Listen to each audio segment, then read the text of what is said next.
믿음의 대상과 내용이 핵심입니다. 그 둘만 제대로 알면은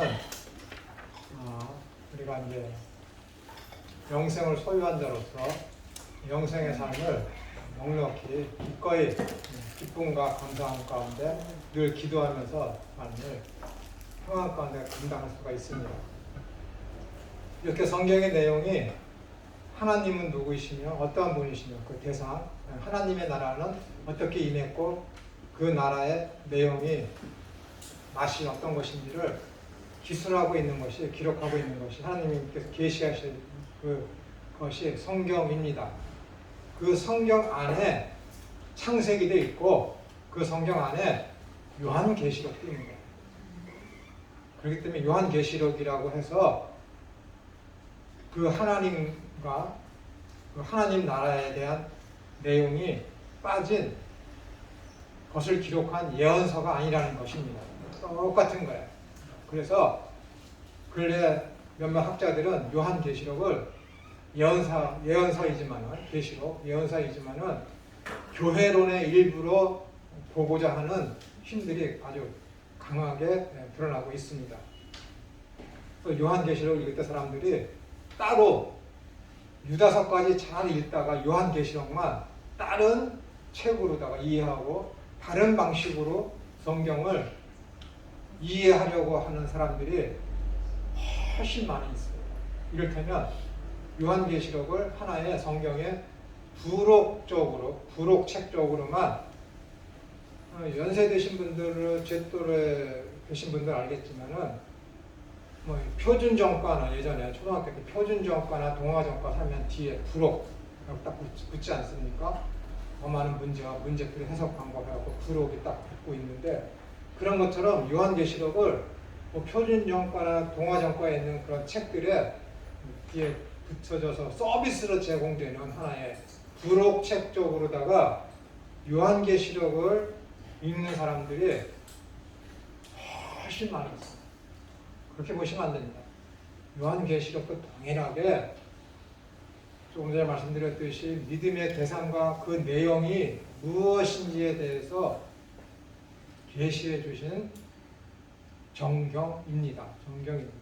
그래서 요한계시록에도 보시면은 예수님이 누구신가 7교회를 계시하시면서 말씀하시면서 그렇게 예수님의 그런 어떤 불꽃 같은 눈으로 세상을 보시는 그 주님 한 번 문을 닫으면 열자가 없는 그 절대 권력을 지니신 구원의 그 하나님 이렇게 다양한 모습으로 예수님이 계시되어 있고 그 계시되어진 7교회 안에 하나님 나라의 모습과 상반되거나 하나님 나라의 백성들로서 교회가 어떠한 모습이 있어야 되는지는 부합되는 그 내용들이 7교회 내용 안에 포함되어 있으며 4장부터는 교회의 역사가 성도의 역사가 어떠하며 그 교회와 역사와 성도의 삶 중에서 예수 그리스도께서 우리가 함께 계시면서 어떠한 일이 발생하는지에 대해서 보여주는 것이 7가지의 징조 이야기입니다. 결국에 가서는 20장에 가서는 어떻게 되는 거예요? 천년 왕국이 임할 것이며 반드시 예수님께서 승리하신다라는 그 내용을 약속하신 언약의 성취가 이루어짐을 보여주는 것이 요한계시록이에요. 그렇기 때문에 이 책에서 너희가 어떤 내용을 제하여 버리면 너희의 이름을 생명록에서 제하여 버릴 것이요 더하여는 하나님의 징계가 더할 것이다. 저주가 더할 것이다. 라고 이야기하는 것입니다. 여기에 제가 적어놓은 것이 있습니다. 유튜브에 보시면 하영주 목사께서 이런 제목으로다가 설교를 하신 것을 요약해 놓은 게 있어요.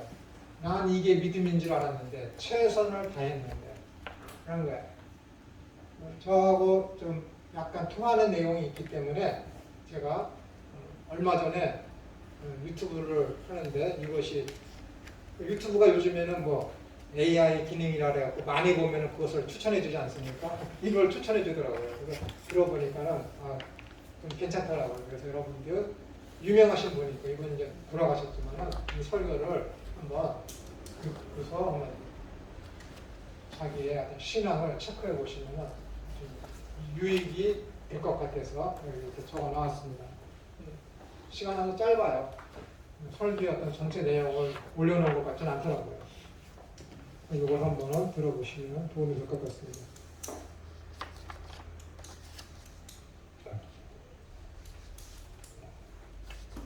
그래서 요한계시록을 여러분들이 이제 읽으실 때에, 왜냐면 오늘부터 있게 될 강의가 요한계시록을 우리가 어떻게 접해야 될까, 어떻게 읽어야 될까에 대한 그 말씀을 여러분에게 드리려고 하니까는 성경의 흐름이 이렇게 가야 된다. 우리가 계속해서 제가 여러분에게 말씀드렸던 내용을 다시 한번 처음 여기 오신 분도 계시기 때문에 숙지시키기 드리기 위해서 또 한번 말씀을 드린 것입니다. 그러니까는 뭐 창세기든 열왕기 상하거든 에스겔이건 뭐 예언서건 복음서건 서신서건 그 어떤 책이든지 간에 성경의 주인공이 누구이시며 말씀하시고자 하시는 그 중심 주제가 무엇인지를 제대로 파악하지 못한 상태에서 성경을 읽게 되면은 그 사람이 왼쪽으로 치우치거나 우로 치우치게 되게 되는 그런 우를 범하게 됩니다. 그래서 자기 자신은 여기 있는 제목대로 최선을 다했는데 나중에 가서 보니까 뭐예요? 빵점이. 빵점. 사람들이 그러죠. 하나님께서 언약을 우리에게 주셨어요. 태초에 천지를 창조하시면서 내가 동산에 있는 모든 실과는 내 임의대로 내 마음껏 먹지만은 동산 중앙에 있는 나무는 선악을 알게 하는 나무는 먹지 마라. 먹는 날에는 너 진짜 죽는다. 확실하게 죽는다. 너 먹지 마. 라고 경고를 했죠. 그러니까는 내 임의대로 먹되 앞에는 아카르라는 건 복이에요. 복. 정말로 마음껏 자유를 누리며 네가 이제 활보하고 싶대. 네 마음껏 하라는 하나님의 은혜죠. 얼마나 큰 은혜입니까? 근데 뒤에 있는 것은 뭐예요? 먹으면 진짜 죽는다라는 하나의 경고지. 경고. 확실한 경고야. 얼마나 간절했으면은 무트 타무트 죽고 죽는다. 진짜 너 그거 먹으면 진짜 죽어. 그러니까 제발 먹지 마. 라는 그 의미가 담겨져 있는 게 먹으면 정령 주는 무트 타무트예요. 이것을 가지고 언약이라고 그러죠. 무슨 언약이라고 그러죠? 행위 언약이에요. 행위 언약. 그리고 하나님께서 또 언약을 주시죠. 율법. 신약성에서 율법을. 너 이거 내 계명을 잘 지키면 너는 내 백성이 되고 나는 너의 하나님이 될 것이니라. 얼마나 좋습니까? 내 계명을 잘 지키면. 그러니까는 학자들이 이것도 행위 언약이라고 하는 거야. 율법도. 지키면 나는 너희 하나님, 너는 내 백성이 되고 나는 너희 하나님이 될 거야. 지키지 않으면 에발산에서 말씀하신 대로 저주가. 그러니까 우리가 행하면은 하나님께서 우리에게 복을 주시고 우리가 행치 않으면은 하나님께서 우리에게 내 자식의 3대까지 벌을 주신다네. 그러니까 두려우니까는 행하게 되는 것이죠. 그래서 학자들이 구약, 그 율법도 행위 언약이다 라고 얘기하죠. 언제까지? 얼마 전까지. 얼마 전까지. 근데 율법은 행위 언약이야. 하나님이 전제를 했지. 너희 인간 군상들은 나 여호와가 말씀을 했을 때 너희는 타락하지도 않았을 때에 죄가 이 땅에 들어오지도 않았을 때에 너희는 너희의 자유의지를 가지고 어떻게 해요? 너희의 의지를 가지고 자유를 잘못 썼어. 그래서 타락했어. 아셔. 그러니까 그래? 내가 너희에게 율법을 줄게. 한번 행해봐. 못할 줄 알고. 내 얘기를 하면은 포기한 거야. 그래. 내가 이거 줄 테니까 너 한번 못할 줄 뻔히 알아. 우리 그냥 기어다니는 겨우 뒤집는 아이한테 그러는 거지. 얘야, 너 이제 태어난 지 얼마 안 됐는데 딸아이 겨우 뒤집지도 못하고 이거 하고 있는데 너 내일 걸으면 너 이 집 너한테 다 상속해 줄게. 똑같은 거야. 하나님이 너희 율법 지키면 나는 너의 하나님이 되고 너는 내 백성이 될 거야. 똑같은 거라니까요. 왜? 이미 태초에 이 인간은 완벽한 조건에서 타락을 했거든. 근데 지금은 어떻게 돼요? 공중권세 잡은 자가 따로 있는데 하나님이 그걸 맡겼는데 허락을 했는데 그러니 그냥 우는 사자처럼 맹수처럼 찾아다니면 매일같이 와서 고자질하고 그러는데 이놈들이 타락 안 할 것 같아요. 여러분들이라고. 여러분들에게 예수님을 향해서 못 박아라 못 박아라 거기 군중에 여러분들이 휩싸이지 않을 것 같아요. 여러분들이 모세한테 향해서 네가 왜 우리를 끄집어내서 왜 애굽에서 그렇게 잘 먹고 잘 사는데 이 고생스럽게 광야로 우리를 데리고 왔느냐 이 모세야 안 그럴 것 같아요? 그럴 수 있는 사람 난 그럴 거야. 내 별명이 뭔지 알아요? 이서진의 형님이에요. 이서진. 이서진이 뭐예요? 그 사람 캐릭터가 뭐야? 투덜이잖아요. 투덜이. 그 사람 투덜대는 거는 상대도 안 돼. 우리 집에서 가끔가다 윷놀이하고 뭐 게임을 막 하거든요. 뭐 탑쌓기 하고 지면은 내가 그래 어린이처럼 그래. 이제 안 해. 에이씨 막 이러거든. 우리 작은 딸은 아버지랑 게임하면은 그냥 기가 다 빨린대. 왜? 좀 투덜대지 말래요. 그러니까 제가 아직 투덜대자니 투덜대자. 이서진이가 투덜대면은 그건 아무것도 아니야. 김천우에 비하면. 하나님한테도 얼마나 투덜대는데요. 투덜대는데. 왜 하나님 내가 이 길로 가면은 잘못된 거 뻔히 아시면서 내가 이 길로 가는데 왜 딴 집으로 넘어져서 이 길로 가도록 왜 나를 안내하지 않느냐 막 그런다니까. 그래서 그런지 좋은 길을 자주 안내해 주십니다. 여러분들도 그렇게 하셔야 돼요. 예전에 한 번은 선천 어느 교회에서 이제 학생들을 가르치고 있는데 그 청년부 한 아이가 와서 청년의 회장이 그래서 할 얘기가 있어요.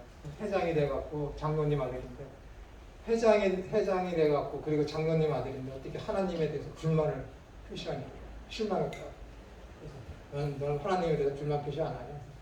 어떻게 감히 하나님한테 불만 표시를 하나요?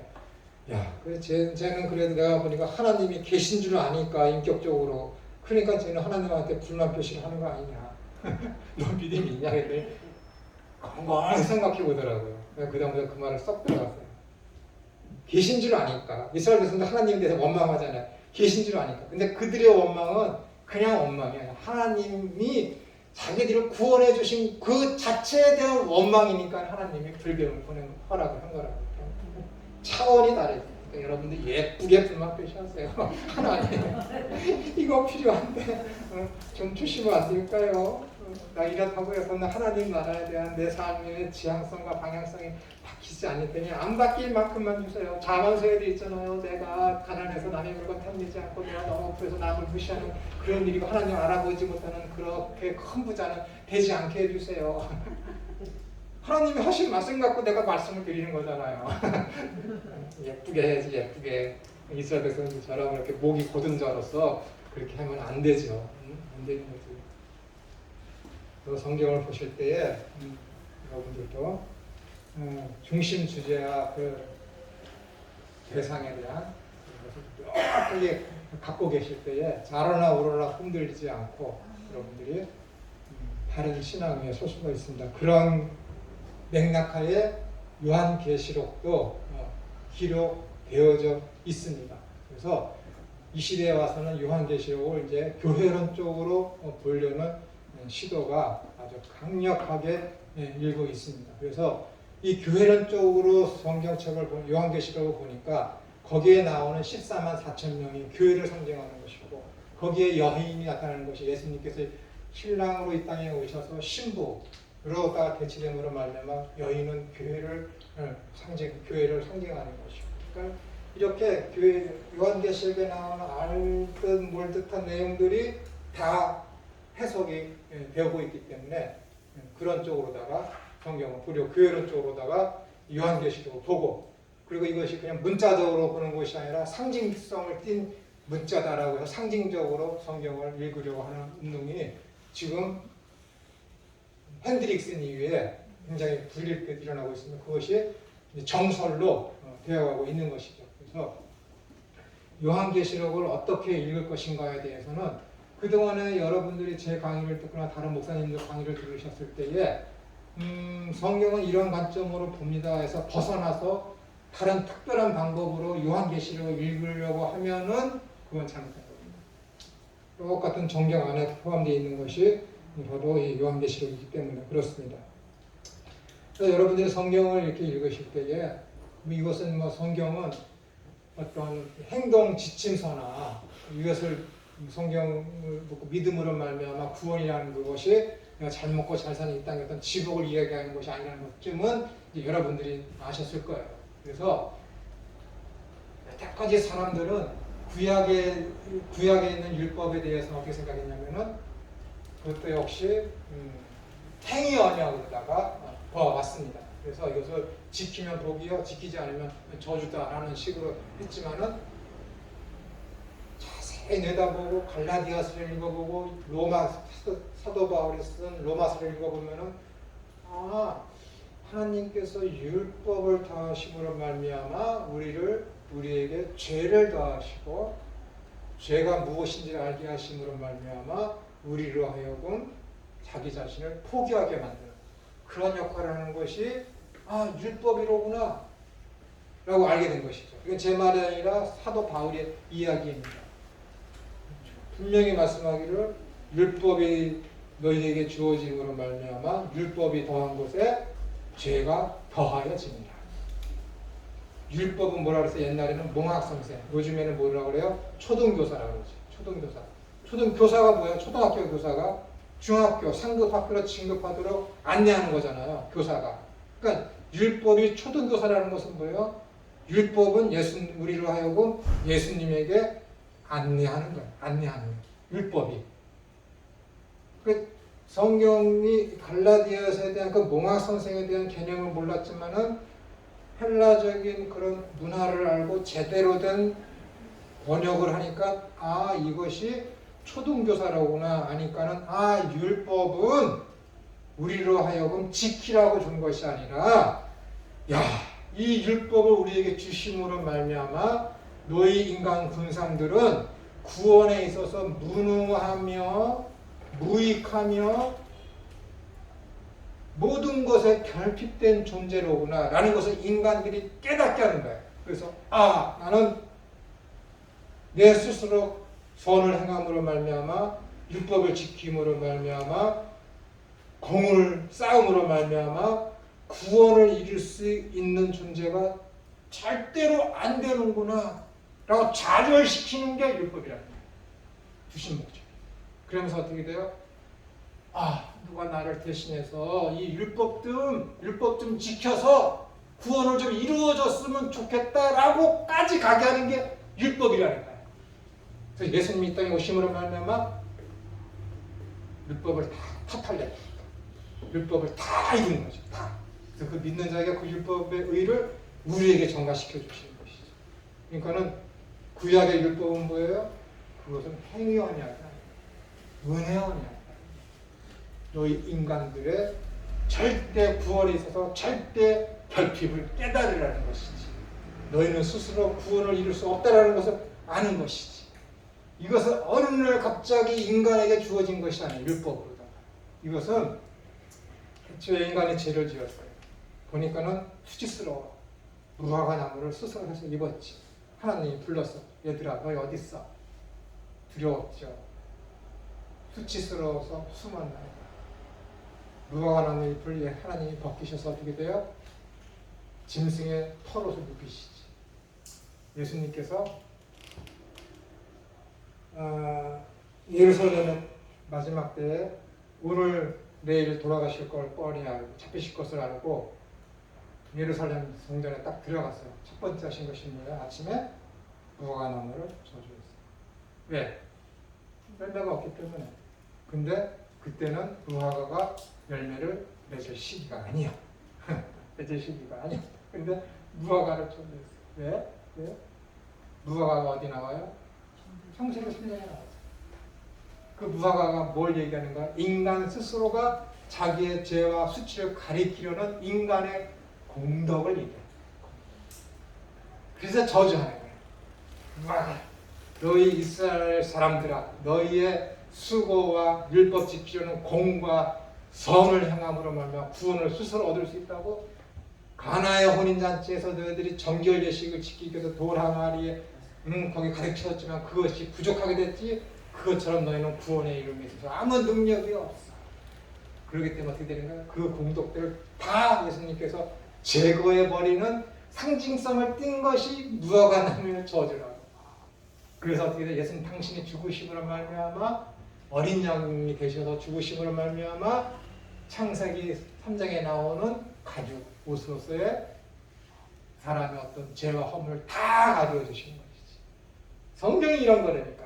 성경이 얼마나 이미 인간이 구원을 어떻게 얻을 것인지를 하나님께서 주시는 율법이 인간을 구원함에 있어서 무용지물인 것을 알게 하시기 위해서 창세기 3장부터 예언하셨다니까. 여러분 예언이 왜 필요합니까? 예언이 언약을 믿게 하기 위해서 주어지는 것이 예언이에요. 여러분 언약은 하나밖에 없어요. 예수 오신다. 첫 번째 언약 초림, 그걸 믿는 자 구원 얻어. 지금 뭐예요? 이미 오신 예수와 앞으로 다시 오실 재림하실 예수님을 믿는 그 언약을 믿는 자들이 구원을 얻는 거야. 구원을 얻는 거니까. 그 언약 안에 야, 내가 여호와가 너희한테 언약을 했지. 하나님 나라를 이룰 구원을 이루실 그 구세주를 보낼 거야. 너 이거 믿어야 돼. 그거 믿음을 잃지 않게 하기 위해서 하나님께서 중간중간에 증표로서 주신 것이 예언이라니까. 너희들 바벨론에 가서 너희 첫 번째 하신 약속이 뭐야? 아브라함하고 창세기 15장에 계약을 맺어요. 그런데 뭐라 그래? 내 무리가 하늘의 별과 같이 공중의 풋별과 같이 많아질 것인데 내 후손들이 이방 나라에 가서 400년 동안 종노릇 할 것이다. 왜 거기다 얘기를 해요? 여인의 후손이 올 거야. 그걸 믿게 하기 위해서 내가 지금 앞으로 400년 후에 어떤 일이 벌어질 것인지 미리 약속하시는 거야. 이 예언이 이루어지면은 그 여인의 후손이 온다는 것을 어떻게 약속한 것이 와 진짜 하나님이 40년 동안 이렇게 갇혀있다가 400년 동안 갇혀있다가 이렇게 풀려나라는 것이 이루어졌을 때 와 400년 전에 아브라함 우리 조상한테 하신 약속이 지금 이루어졌네. 야 이게 이루어진 거 보니까는 먼 날 언젠가 여자의 후손이 온다고 했는데 그 약속도 분명히 이루어지겠지. 이러는 거야. 만약에 우리 딸아이한테 너 큰 걸 어떤 거 약속을 해요. 근데 그건 지금 못해. 근데 너 내가 저거 몇 년 후에 저거 준다고 약속했지? 믿어? 네. 근데 내일 뭐 하기로 한 약속을 내가 안 지켜. 그럼 이 아이가 왜 안 지키지? 처음엔 응해야겠지. 그 다음 또 며칠 있다가 내일 그거 또 해줄게. 근데 또 안 지켜. 그러면 이 아이가 몇 년 후에 저거 해줄게 하라는 그 약속을 내가 믿을까? 안 믿는다니까. 똑같은 거야. 몇 년 후에 내가 저거 너 해줄게. 근데 지금부터는 내 아이하고 약속을 잘 지켜나가. 그럼 그 아이가 우리 아버지는 야 약속을 잘 지키시는 분이네. 그 몇 년 후에 야 우리 아버지가 내가 뭘 하면 저거 해주신다 그랬으니까는 저거 분명히 해주실 거야. 그 신뢰가 쌓이는 거지. 그게 예언이라는 거예요. 예언은 중요한 게 아니야. 진짜. 너희들이 바벨론에 끌려가서 70년 동안 종살이하고 데리고 나올 것이다. 그런 거는 그냥 역사 속에서 일반 속에서 이스라엘이라는 나라, 교회라는 것이 당할 순환을 하나님께서 아시고 그냥 일어날 일을 말씀하시는 거야. 그러니까 그거는 솔직히 중요한 것도 아니야. 진짜 중요한 거는 뭐냐면은 창세기 3장 15절에서 내가 여인의 후손을 보낼 거야. 그것을 믿느냐 안 믿느냐가 핵심이에요. 하나님은 얼마나 큰 은혜야. 몇천 년 후에 반드시 이루어질 그 약속을 보증하고 그 이스라엘 백성들한테 믿게 하기 위해서 믿음을 잃지 않게 하기 위해서 자꾸만 예언을 성취시키시거나 말미암아 믿음에서 벗어나지 않게 하셔. 얼마나 큰 은혜야. 그러면은 역사를 통해서 쭉 봤을 때 이스라엘 백성들이 70년 동안 바벨론으로 끌려서 70년 동안 있었던 게 저주의 복이에요. 은혜지. 그때 끌려간 것은 그 당한 사람은 괴롭고 슬픔과 좌절과 고난이지만은 이스라엘은 전체 역사를 통해서 봤을 때는 그것을 통해서 말미암아 믿음을 바라보고 잃지 않게 하기 때문에 그 고난은 뭐예요? 은혜라니까. 그러니까 성경에서 이야기하는 게 뭐예요? 고난은 기쁨이라는 거야. 고난 가운데 기뻐하라는 거야. 통쾌하지 않습니까, 성경이? 이렇게 이 세계관이 기독교 세계관이야. 이 세계관을 이렇게 뒷받침해 주는 게 뭐냐면은 대상과 내용에 대한 확실한 암이야. 그것이 없으면은 고난이 올 때마다 아이씨 하나님 믿을까 말. 에이 나 다음 주에 교회 안 갈래. 에이 나 헌금 10만 원 하려고 했는데 이번에 5만 원만 할래. 그 따위가 되는 거야. 김천호처럼. 그러면 안 됩니다. 확실한 내용이 있으면은 그 이스라엘의 어떤 선지자들 이사야나 예레미야나 그 사람들이 어떻게 되는 거야? 이스라엘 백성들이 바벨론으로 끌려갈 것을 예레미야가 예언하면서 어떻게 슬프지 자기 백성이 그러면서 어떻게 돼? 포로로 끌려갈 걸 알면서도 땅을 사는 거야. 예레미야를 통해서 하나님이 너는 저기 가서 저 땅을 사라고 그러는 거지. 왜? 다시 돌아올 것을 보여주기 위해서. 하나님이 이런 분이시라는 거야. 우리는 모르지만 지금 여러분들이 고난과 슬픔과 역경 속에 있습니까? 모르지. 나는 몰라. 이스라엘 백성들이 70년 사이에 바벨론에 끌려갔는데 왜 끌려갔어? 그거 하나님은 알아? 하나님의 범죄했기 때문에 그 정도 수준이겠지. 그러나 그것을 통해서 이루시고자 하시는 하나님의 근본적인 뜻을 예레미야 말고 누가 알겠어? 귀가 있고 눈이 있는 그 남은 자 7,000명 외에 누가 알겠어?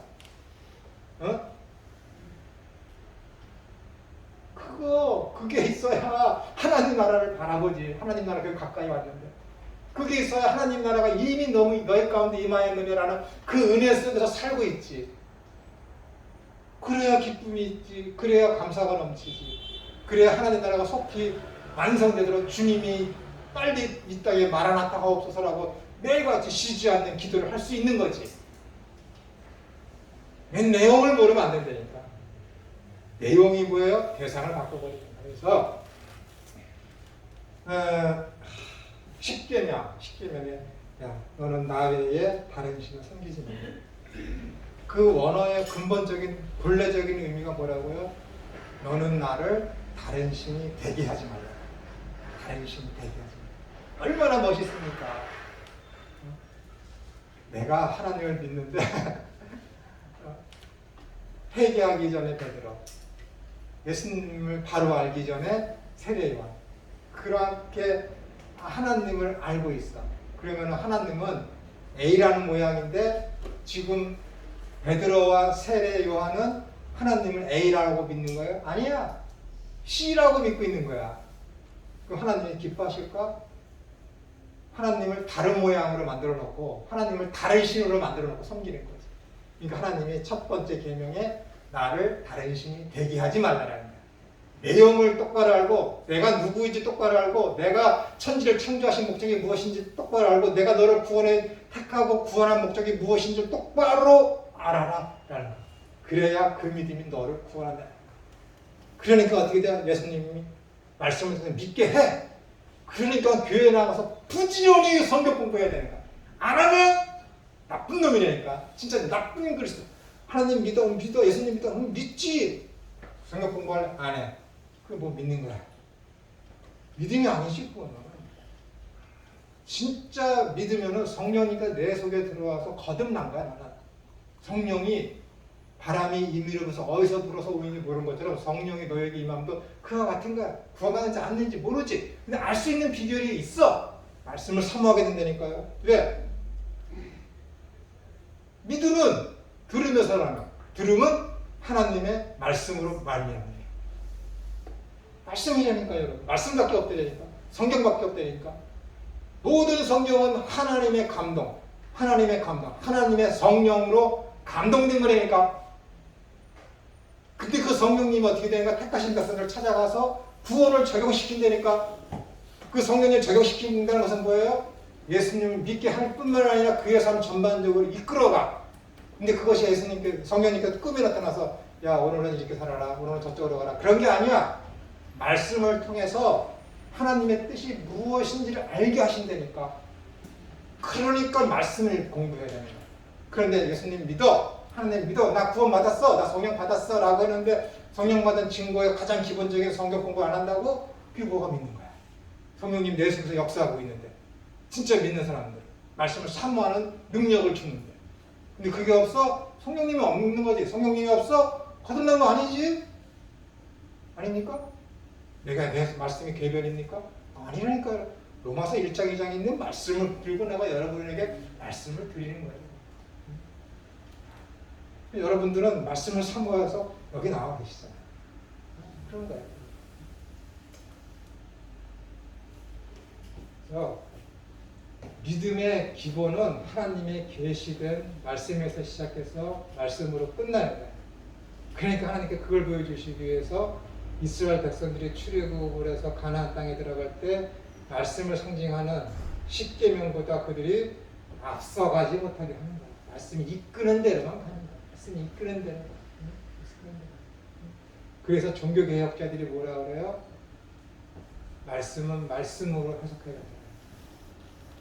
말씀을 앞서가지 말아야 된다는 거예요. 오직 종교개혁의 오직 은혜, 오직 성령, 오직 믿음, 그런 거 아니겠습니까? 그렇게 살아가야죠. 그래서 성경을 읽으실 때 여러분 창세기부터 유다서까지가 아니라 창세기부터 계시록까지 처음부터 끝까지 모든 성경은 하나님의 감동으로 기록된 것인데 디모데후서 3장 16절 앞에 있는 게 뭐예요? 디모데후서 3장 16절 앞에 뭐가 있죠? 15절 있지. 15절 있죠. 15절에 뭐라고 그랬어요? 이 성경은 하나님께서 계시 주신 말씀인데 구원에 이르는 유일한 책이라고 디모데후서 3장 15절에 있어요. 그래서 이 성경만이 유일하게 하나님의 계시된 말씀이며 구원에 이르게 하는 지혜를 주시기 때문에 그래서 사람의 능력으로 쓸 수 없기 때문에 성령님이 기록하게 되었다라고 그 이유를 밝히는 거예요. 그래서 3장 15절이 더 중요한 거예요. 그래서 모든 성경이 뭐예요? 구원에 이르는 지혜, 구원이 어떻게 이루어지며 구원이 무엇인지, 즉 하나님 나라가 어떻게 임했고 하나님 나라가 어떤 내용인지를 기록해 놓은 것이 성경 전체입니다. 모든 성경이에요. 그러니까는 요한계시록도 구원의 주가 누구이신지, 구원의 내용이 무엇인지, 구원의 삶이 무엇인지를 기록한 게 요한계시록이라니까. 거기서 벗어나지 않아. 거기서 벗어나서 요한계시록을 보면은 이단이 되는 거야. 신천지가 되는 거라니까. 하나님 교회가 되는 것이라는 거예요. 신비주의가 되는 거예요.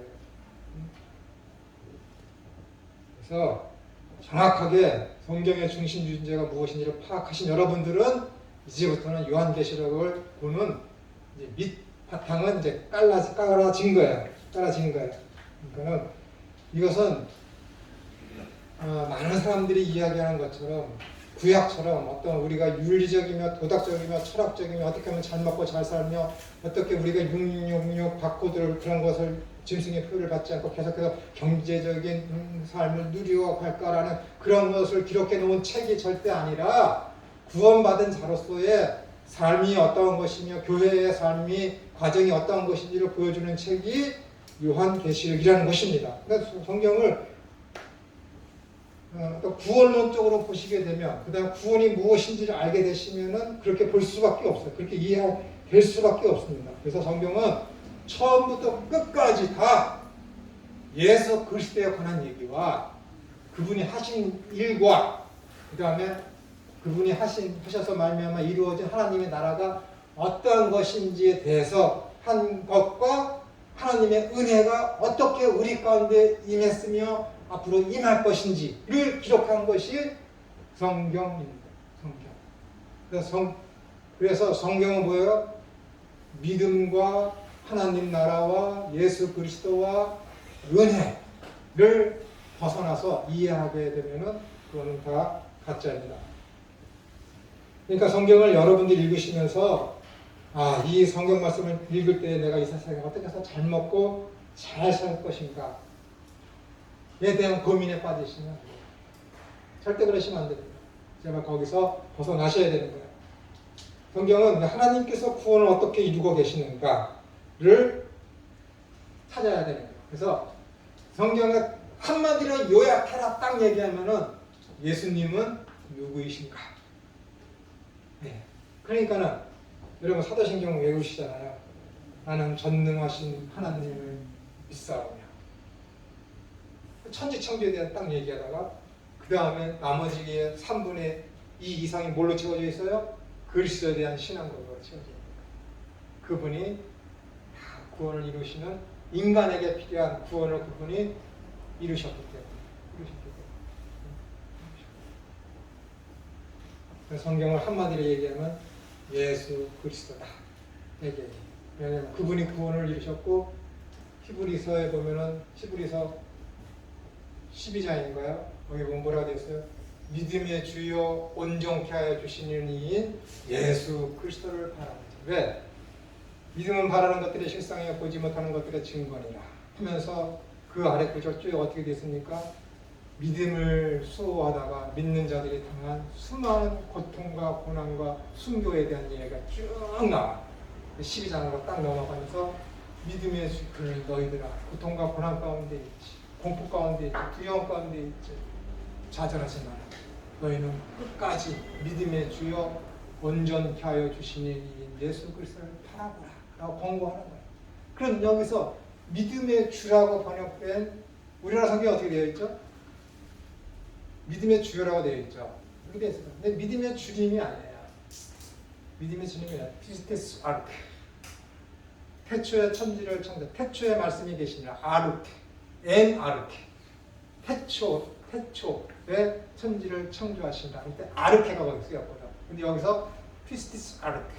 믿음의 주요를, 피스티스 아르케를 우리나라 성경은 믿음의 주요라고 했다니까. 뭐예요? 원래는 믿음의 창시자이시오. 믿음을 만드신 이요. 믿음을 만드신 이요. 그 다음에 온전케 하여 주시는, 풍성케 하여 주시는, 안전하게 하여 주시는, 만족하여 주시는 이신, 부족함이 없는, 결핍이 없게 만드시는 그 주님을 바라보자. 라고 하시오. 믿음을 만드신 분이, 믿음을 창조하신 분, 믿음을 시작하게 하신 그 주님과 우리의 삶을 온전케, 만족케 하시고 풍성케 하시고 부족함이 없게 하시고 결핍이 없게 해주시고 지혜롭게 하시고 필요한 모든 것을 채워주시는 그분을 다 지금 누구한테 하는 거예요? 사자밥이 되어지고 자기 자녀가 엄마가 보는 앞에서 죽임을 당해서 그 죽임을 당한 아기를 안고서 거리를 활보하게 되는 그런 고난 가운데 있는 그 어미에게 뜨거운 기름부에 튀겨져서 죽게 되는 그런 광경에 있는 사람에게 지금 하는 말이 뭐라고요? 믿음의 창시자이시며 너희를 풍성케, 뭘 풍성케? 지금 그런 수치와 고난과 절망 속에서 있는 그 주님을 바라 라고 하는 게 히브리서입니다. 요한 1, 2, 3, 4는 어떻고? 요한 1, 2, 3, 4도 똑같은 거야. 요한계시록은 어떻고? 요한계시록도 똑같은 거라니까. 어느 시대 때? 교회의 박해가 가장 심할 때, 네로 이후에 있는 그 황제 이름을 잊어버려 그 때에 기록된 게 요한계시록이라니까. 거의 100년 가까이. 기독교 박해가 가장 심했을 때, 그때 기록한 게 요한계시록. 그들에게 뭐예요? 악한 사탄이 와서 7개의 이런 재앙 쭉쭉쭉쭉 이야기하면서 고통과 고난을 이야기해. 너희는 이렇다. 너희 이렇다. 세상에 아까 7교회가 뭐라 했어요? 세상에 흩어져 있는 모든 교회, 미래에 있는 교회까지 다 포함돼서 모든 교회에게 주는 게 뭐예요? 고통과 고난과 좌절과 역경과 수치와 절망. 그거 보여주고 있다니까. 어디까지? 19장까지. 절정이 뭐예요? 곡과 마곡의 전쟁, 아마겟돈 전쟁. 으로다가 표현된다니까. 점진성을 보여주는 거야. 한 인을 뛸 때마다 교회들아 너희의 인생은 이렇다. 조금 보여줘. 아 이렇구나. 근데 그 다음에 떼어지는 인을 뛰면 더 고통스러워. 그 다음 세 번째, 네 번째, 다섯 번째, 여섯 번째 갈수록 점점점 교회와 성도가 당하는 고통이 심해져.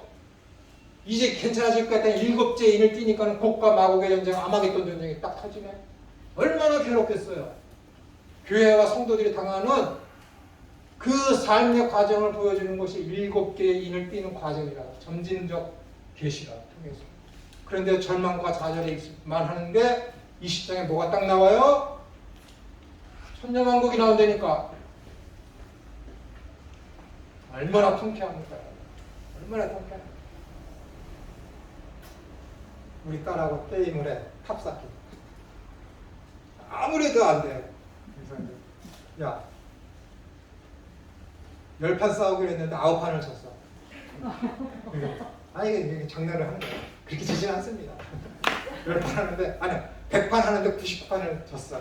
근데 마지막으로 하는 거야. 야, 이번 한 판 이기는 사람이 다 이기는 걸로 하자. 했어. 좋습니다. 했어. 왜? 얘는 당연히 자기가 99번을 이겼으니까 마지막 한 번 이길 줄 알았지. 근데 마지막 한 판을 걔는 2개를 쌓다 무너뜨렸는데 나는 1000개를 쌓은 거야. 이게 천년왕국이라니까.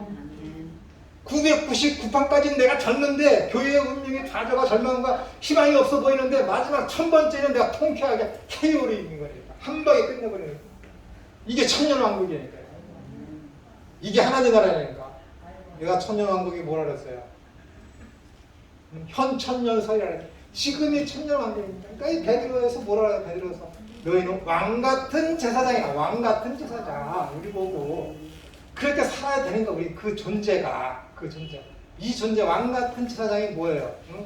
제사장은 뭐예요? 하나님 앞에 나가 예배하고 사는 거룩한 삶을 주도하는 사람이잖아. 근데 그 사람이 뭐예요? 왕같다라니까 왕. 통치하는 거 누구로부터 어떻게 돼요? 통치를 안 받아.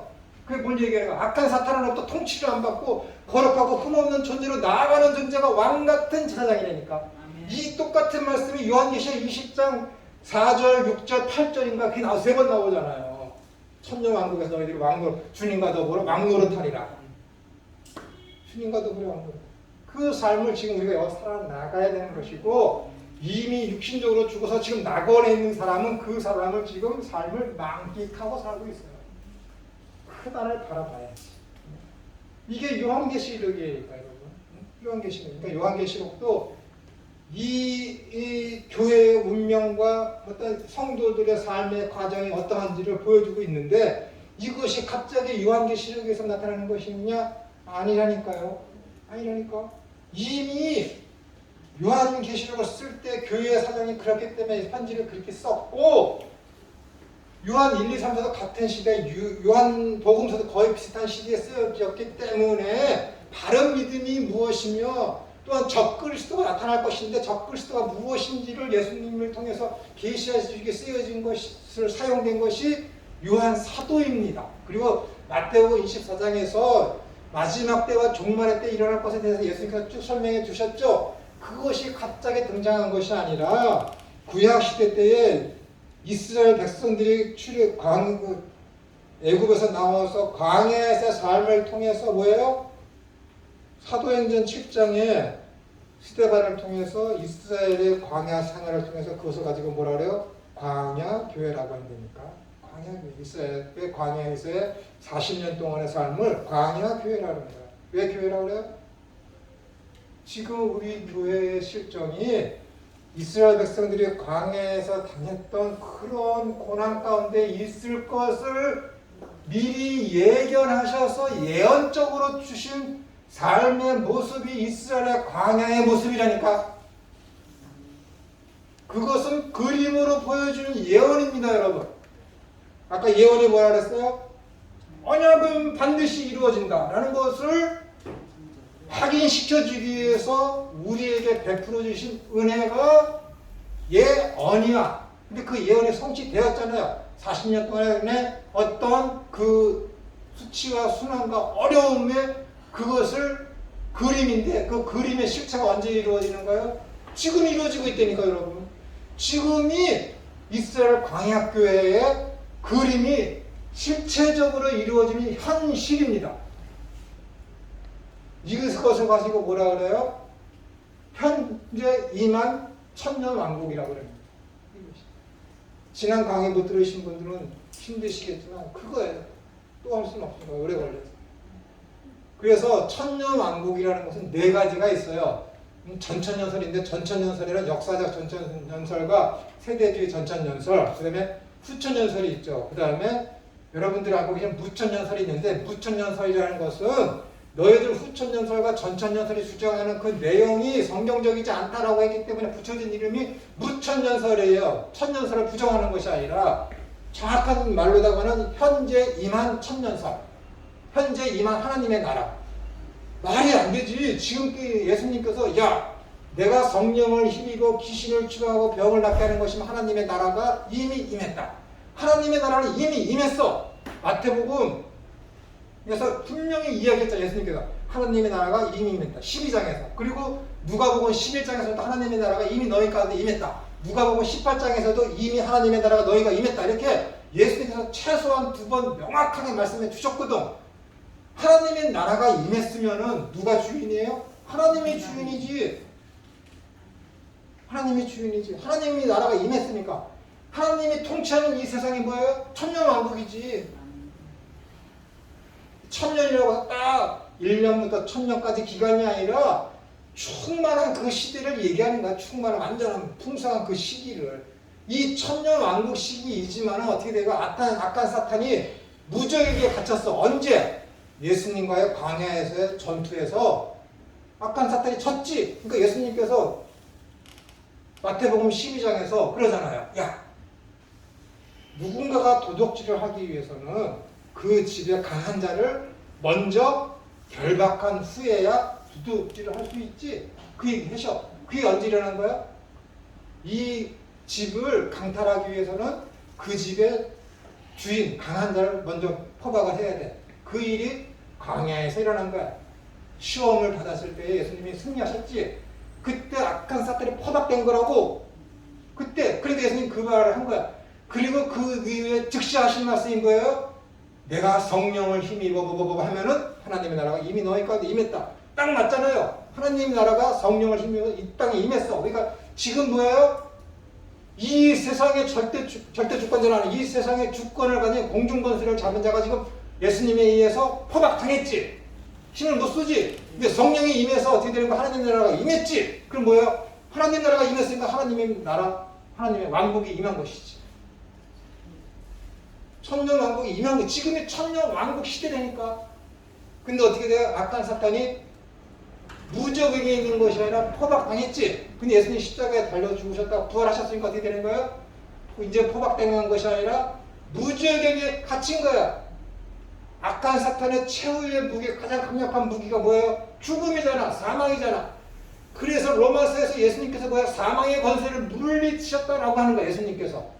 사망의 권세를 물리치셔서 생명이 주장하게 된 것이지. 악한 사탄은 지금 무적기에 갇혀 있습니다. 근데 왜 이렇게 고난스럽다고?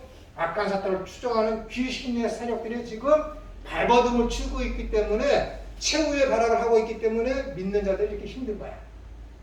어떻게 하든지 괴롭히려고. 그러니까 베드로서에서 뭐래요? 우는 사자, 굶주린 사자처럼 먹을 자를 지금 삼키려고 찾으러 다니는 거야. 그렇게 시켜서.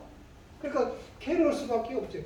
나 예수님 잘 믿어. 잘 믿어. 고난 없어? 없을 수 있지만 그건 힘든 거야. 고난이 없을 수가 없어요.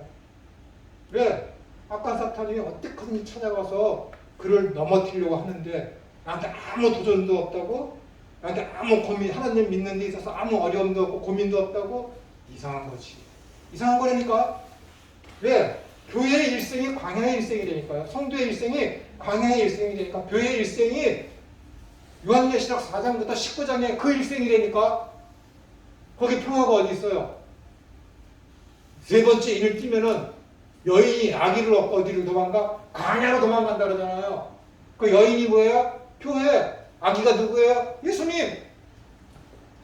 정상적으로 못 믿어요 여기서. 왜? 악한 짐승이 해방하니까. 그러니까 잘 믿기 위해서 어떻게 돼요? 카타콤으로 숨고 들어가는 거지. 왜 예수님을 잘 먹고 있는데 왜 그런 동굴 속으로 들어가서 예수님을 왜 믿어? 그냥 이미 구약시대 다 예언된 거예요. 지금 이루어지고 있을 뿐입니다, 여러분. 안 이루어지면은 하나님이 아니지. 하나님이 아니지. 결국에 가서는 이기는 거야. 1000번째 싸움에서 1999번을 지더라도 전투에서 전쟁인 1000번째 이기면 이기는 거예요, 여러분. 하나님은 그렇게 하신다니까요. 그 고난 가운데 가끔 가다가 기쁨도 있고 아니면은 계속 기쁨 가운데 있다가도 절망스러운 상황이 왔을 때 내가 깨우쳐서 하나님을 다시 발견하면은 그때는 몰랐지만 아까 70년의 바벨론 포로 생활 40년 동안의 광야의 생활 어느 날 지켜보니까 하나님께서 이것을 통해서 나의 믿음을 확인시켰고 증진시키는 데 쓰였구나 라고 하는 것이지. 그래서 고난이 기쁨이 되는 거니까요, 여러분.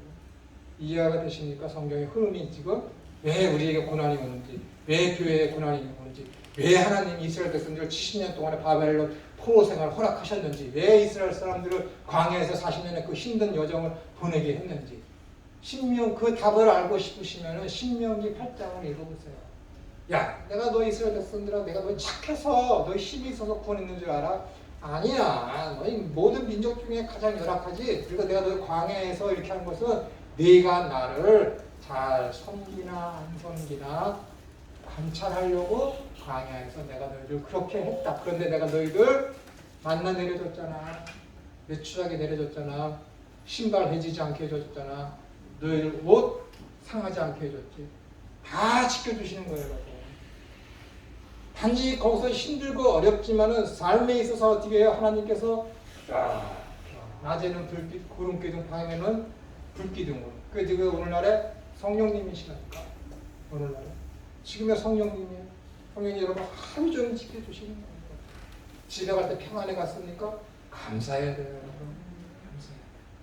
하루 일정 잠에 그렇게 침대 바닥에 이불 속에 들어갔습니까? 감사해야 돼요. 아침에 눈을 떴습니까? 감사해야 돼. 밤에 심장병으로 죽지 않은 거 감사해야지. 그런 거예요, 여러분. 하나님이 지켜주셔서 가능한 거예요. 믿지 않는 자들도 똑같은 거예요. 그들은 모르지. 왜? 눈과 귀가 닫혀있기 때문에. 여러분 눈과 귀 열려있잖아요. 하나님의 음성 소리를 들으셔야지.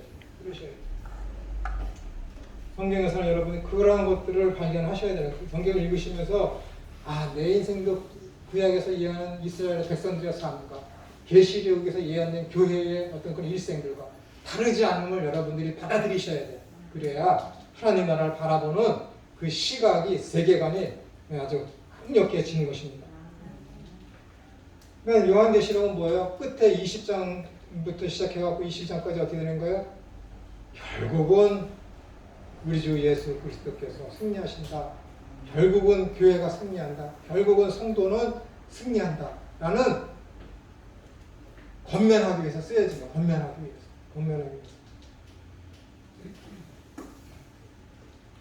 그러니까 요한계시록에는요. 창세기에서 천지를 창조하시면서 천지를 창조하신 목적이 있는데 그 목적이 어떻게 이루어져 있는지를 창세기의 결말이 아주 명확하게 우리에게 예언되고 제시된 것이 계시록입니다. 들어보십시오. 창세기에는 하나님께서 하늘과 땅을 창조하셨다면 계시록에서는 어떻게 돼요? 새하늘과 새 땅이 있습니다. 새하늘과 새 땅. 그죠? 그러니까 창세기에는 하나님이 빛이 있으라 했으니 첫째 날 빛이 있었죠. 근데 그 빛이 있었지만 어떻게 되는 거야? 우리 눈에 보이는 눈이 빛입니까? 아니잖아요. 그 빛은 넷째 날 창조돼. 태양과 달과 별은 넷째 날. 우리가 여러분들이 볼 수 있는 빛은 넷째 날 창조됐다니까요. 첫째 날 창조된 빛은 몰라. 무슨 빛인지. 창세기 1장 3절에서 태초에 하나님이 창조를 하셔서 3장에서 빛이 있으라 하시니 빛이 있었고 그 빛이 어떤 빛인지 여러분들은 아세요? 모른다니까. 몰라요. 여러분들이 알고 있는 빛은 네 번째 날 창조된 태양과 달과 별이라니까요. 첫째 날 창조된 빛은 하나님이 계시해 주지 않았으면 존재 여부를 아무도 몰라. 오직 계시에 의해서만 1월 성신 말고 또 다른 빛이 있구나라는 것을 알고 있는 것이지. 이게 믿음의 문제야. 믿음. 눈에 보이지 않는데 빛이 있다고? 아니 태양에서 나오는 저 빛은 열도 있고 달 때 빛도 있고 별도 빛이 보이는데 어떻게 첫째 날 만든 빛은 안 보이지? 첫째 날 빛이 있었다고? 첫째 날 빛이 안 보이는데 이게 다 거짓말이야. 믿음의 문제라니까 첫째 날부터.